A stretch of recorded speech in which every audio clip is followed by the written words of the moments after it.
Halo, selamat siang anak-anak. Apa kabar kalian semuanya? Ibu berharap kalian tetap sehat ya, terutama di dalam mapel biologi ini tetap sehat, tetap semangat, tidak kendur semangatnya ya, walaupun dalam masa online ya. Dan ingat 3M ya. Oke, kita belajar yuk. Oke, kita akan lanjut kepada sistem peredaran darah pada manusia. Nah, ini kelanjutan dari yang kemarin ya. Yang akan kita bahas pada hari ini yaitu tentang jantung, pembuluh darah, dan juga peredaran darah. Ya. Nah, tentu kita semuanya, semua makhluk hidup, baik hewan maupun manusia, itu memiliki jantung, ya. Apa sih guna jantung kita? Jantung kita itu bermanfaat di dalam memompa darah, ya.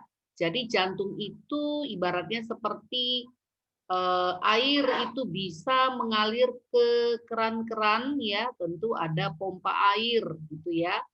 Ya, jadi pompa air itu yang menyalurkan air ke keran yang ada di rumah. Seperti itulah jantung. Dia berperan di dalam mengedarkan darah ke seluruh tubuh sampai ke sel-sel bagian kecil.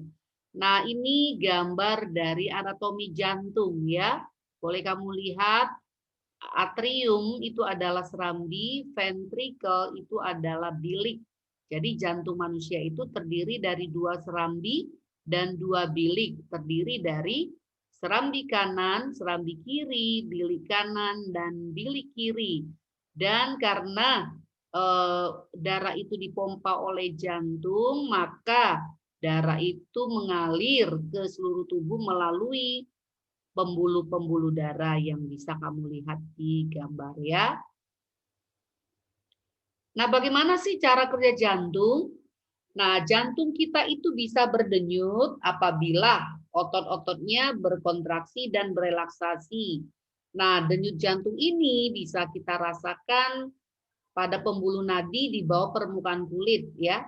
Dan juga denyut jantung ini dipengaruhi oleh usia, jenis kelamin, berat badan, kesehatan, dan juga aktivitas tubuh. Jadi kalau aktivitas kita, contohnya kamu lagi berlari atau kamu olahraga, dengan kamu ketika duduk atau ketika kamu tidur, itu pasti berbeda ya. Dan umumnya jantung itu berdenyut ya ketika keadaan normal itu 60 sampai 80 kali per menit ya. Mungkin kamu bisa coba-coba di rumah ya. Bisa kamu bedakan ketika kamu berlari, ketika kamu lompat-lompat, dan ketika kamu duduk berapa denyut jantung, berapa kali ya. Nah, tekanan darah ini menunjukkan kekuatan jantung memompa darah. Dan biasanya tekanan darah orang yang normal itu bernilai 120/80. Jadi kalau kamu biasanya ke dokter ya, kalau kamu diukur tekanan darahnya itu dengan menggunakan tensimeter, nah biasanya dikatakan 120/80. Nah 120 itu apa? Tekanan darah ketika otot jantung kita berkontraksi. Ini yang disebut dengan sistol. Sedangkan 80 ini menunjukkan tekanan darah ketika otot jantung kita berelaksasi. Ini yang disebut dengan diastol. Nah, apa beda diastol dan sistol? Nah, bisa kamu lihat ya. Coba kamu lihat, ini sistol. Ya, sistol lihat, yaitu tekanan darah saat, nah ini ototnya berkontraksi. Waktu dia memompa darah ke seluruh tubuh ya, kamu lihat beda ya, beda sistol dan diastol ya. Sedangkan diastol itu tekanan darah waktu relaksasi. Jadi kalau kamu lihat gambarnya, sistol itu lebih kecil ya serambinya dan biliknya, biliknya lebih kecil.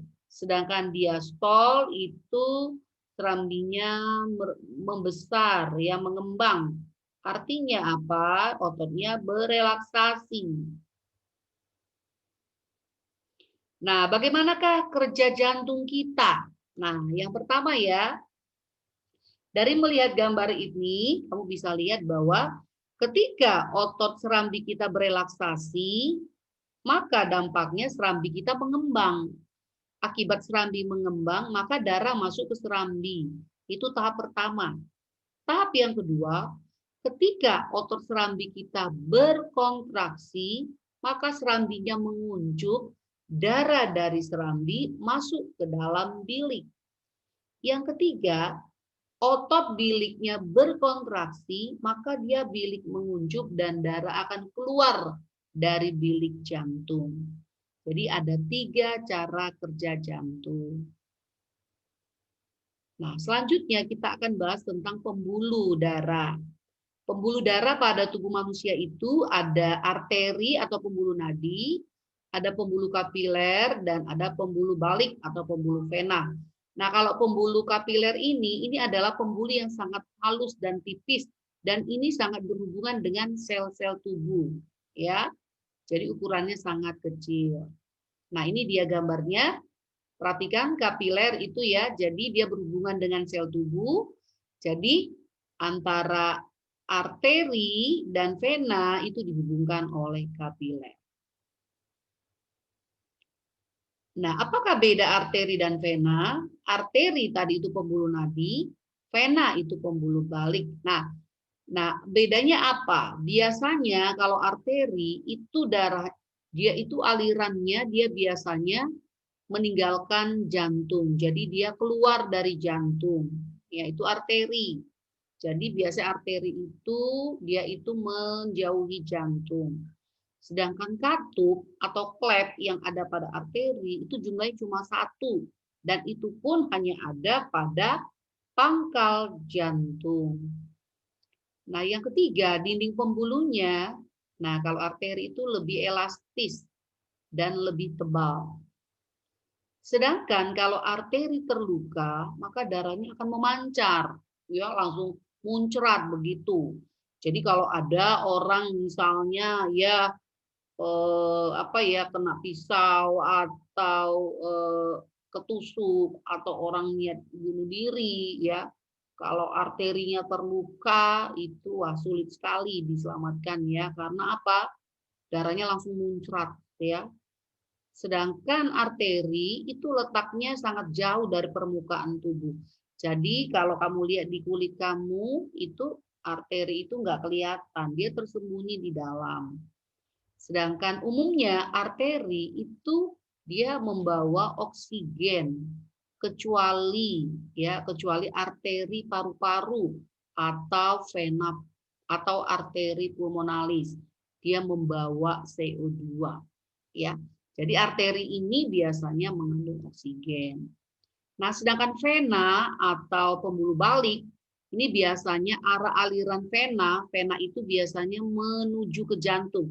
Semua pembuluh darah yang menuju ke jantung alirannya itu adalah vena. Dan biasanya vena itu memiliki katup banyak. Jadi sepanjang pembuluh itu dia banyak klep-klepnya. Nah, bagaimanakah dinding pembuluhnya? Kalau tadi arteri itu lebih tebal ya, elastis tapi tebal, sedangkan kalau vena elastis dan lebih tipis. Nah, kalau vena jika terluka dia darahnya cuma menetes, nggak memancar seperti arteri. Dan letaknya dekat dengan permukaan kulit. Nah, kalau kamu lihat ya, permukaan kulitmu di tangan, di paha, di kaki, dan seluruh bagian tubuhmu yang warna biru atau kehijauan itu adalah vena. Dan umumnya vena ini darahnya itu mengandung karbon dioksida kecuali vena dari paru-paru ya, vena pulmonalis itu kaya akan oksigen ya. Nah, ini gambar pembuluh darah ya, pembuluh darah yang ada. Nah, kalau kamu lihat ya, itu ada arteri pulmonari itu yang dari sebelah kiri ya. Kalau dia tanda panahnya meninggalkan jantung itu arteri. Tapi kalau tanda panahnya menuju jantung itu vena. Jadi arteri itu yang berpangkal dari jantung. Kalau kamu lihat warna merah ya, yang nomor ini ya, ada aorta ya, yang nomor 6 ya, itu aorta. Nah, aorta itu adalah arteri yang berpangkal dari jantung. Ya. Jadi, kamu lihat juga ada arteri pulmonari. Nah, arteri pulmonari ini yang mengandung CO2. Ya, arteri pulmoner. Nah, sedangkan vena itu ada, kamu lihat ya, ada vena cava dan juga ada vena pulmoner. Vena cava itu dari seluruh tubuh.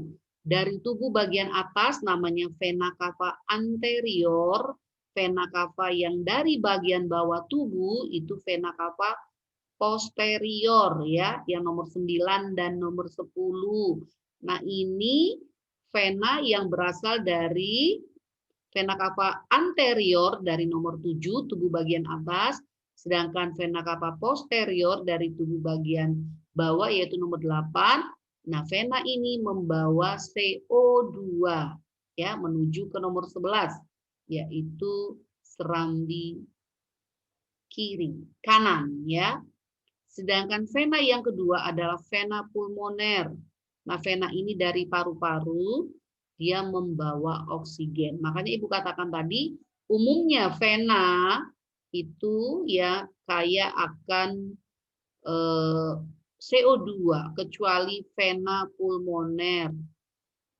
Dan juga semua arteri, baik itu aorta, arteri, itu kaya akan O2, kecuali arteri pulmoner. Ya. Jadi yang bagian biru, nah yang biru itu kaya CO2, sedangkan yang merah itu adalah kaya akan oksigen. Nah, peredaran darah pada manusia ini dikatakan peredaran darah tertutup.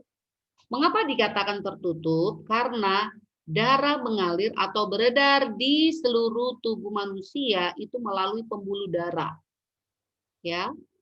Dan peredaran darah ini dikatakan rangkap atau ganda. Kenapa? Karena satu kali darah mengalir, dia melalui jantung sebanyak 2 kali. Dan peredaran darah rangkap ini terdiri dari peredaran darah kecil dan peredaran darah besar. Nah, peredaran darah pada manusia yaitu peredaran darah kecil ya. Bagaimanakah jalannya peredaran darah kecil tersebut? Nah, pertama, darah yang kaya CO2 dari bilik kanan jantung itu keluar dari arteri paru-paru menuju ke paru-paru kanan dan kiri. Lalu, darah itu menuju alveolus dan di alveolus terjadi pertukaran gas, yaitu CO2-nya keluar dan dihirup oksigen, masuk oksigen. Lalu oksigen itu akan masuk ke vena besar ya, yaitu vena pulmonalis menuju serambi kiri. Jadi peredaran darah ini disebut peredaran darah kecil ya. Skemanya apa? Darah dari bilik kanan dibawa oleh arteri pulmonalis ke paru-paru kanan dan kiri, kemudian CO2 dilepaskan, O2 diambil, lalu dibawa oleh vena pulmonalis ke serambi kiri. Jadi ini skema peredaran darah kecil ya, dari jantung ke paru-paru, kembali ke jantung. Nah, bagaimanakah peredaran darah besar? Tadi di serambi kiri kan sudah ada oksigen kan? Nah, dari serambi kiri ini kemudian dia menuju ke bilik kiri. Lalu dia keluar melalui aorta. Lalu disebarkanlah seluruh tubuh. Ke tubuh bagian atas dan ke tubuh bagian bawah. Jadi bagian atas itu kepala dan wajah oleh semuanya ya. Dan tubuh bagian bawah, nah itu diedarkan ya. Lalu oksigen yang dibawa tadi lalu dilepaskan, lalu gunakan untuk mengoksidasi makanan. Jadi begitu sampai di sel-sel tubuh, itu O2 dilepaskan untuk mengoksidasi makanan. Sehingga kita memiliki energi. Kalau orang bertanya, tenaga kita itu dari mana? Dari proses oksidasi makanan. Siapa yang melakukan oksidasi itu adalah oksigen dengan cara dia membakar makanan dalam sel ya untuk menghasilkan energi. Nah, tentu proses oksidasi ini tidak semuanya ada energi ya, tetapi ada juga zat sisa yang namanya CO2. Nah, zat sisa ini tentu tidak di dalam sel itu tidak menetap di situ ya, tetapi dia akan dibawa dari sel-sel tubuh itu, dari tubuh bagian atas dibawa oleh suatu vena, namanya vena cava anterior, dan sedangkan dari tubuh bagian bawah itu diangkut oleh vena cava posterior ke paru-paru, yaitu ke serambi kanan. Inilah dikatakan dengan peredaran darah besar. Jadi skemanya gimana? Dari bilik kiri dibawa oleh aorta ke arteri tubuh atas dan bawah, kemudian sampai ke sel-sel tubuh, lalu di sel tubuh oksigen digunakan untuk membakar makanan, lalu zat sisanya CO2 dibawa oleh vena cava yang dari atas anterior dan dari bagian bawah tubuh posterior dibawalah ke serambi kanan. Nah, jadi mengapa dikatakan peredaran darah besar? Karena darah mengalir dari jantung ke seluruh tubuh, kembali lagi ke jantung. Nah, jadi dikatakan besar karena dia ini ya mengalir ke seluruh tubuh, ya. Jadi dikatakan besar, ya. Nah, ini contoh peredaran darah kecil dan besar, ya. Peredaran darah kecil itu dari nomor 1 yaitu bilik kanan, lalu ke nomor 2 yaitu arteri pulmonalis, ke nomor 3 yaitu ke paru-paru, CO2 dilepaskan, O2 dihirup, lalu O2 dibawa oleh vena pulmoner ke nomor 4. Itulah peredaran darah kecil.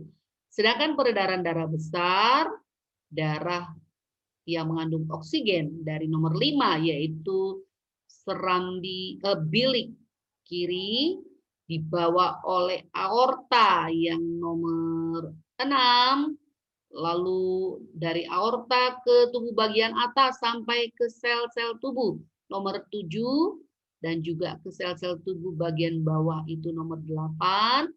Kemudian terjadi proses oksidasi yang menghasilkan energi, zat sisa berupa CO2 dibawa oleh nomor 9 vena cava anterior, nomor 10 vena cava superior, ke nomor 11 serambi kanan.